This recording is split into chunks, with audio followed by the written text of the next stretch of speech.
ગુજરાતમાં મસ્ત એવું ચોમાસું બેસી ગયું છે. સાર્વત્રિક વરસાદ વરસી રહ્યો છે.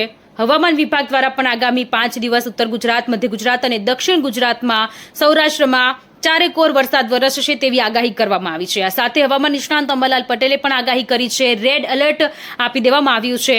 6 અને 7 જુલાઈએ અમદાવાદ, ગાંધીનગર, પંચમહાલમાં અતિભારે વરસાદ પડવાની સંભાવનાઓ અંબાલાલ પટેલ દ્વારા પણ વ્યક્ત કરવામાં આવી રહી છે. પંચમહાલમાં વરસાદ વરસી શકે છે. ગાંધીનગરમાં ખાસ કરીને મધ્ય ગુજરાત અને ઉત્તર ગુજરાતના ઘણા બધા વિસ્તારોમાં રેડ એલર્ટ પણ હવામાન ખાતા દ્વારા આપી દેવામાં આવ્યું છે. 14 થી 22મી જુલાઈએ પણ ફરી વરસાદની આગાહી કરવામાં આવી છે.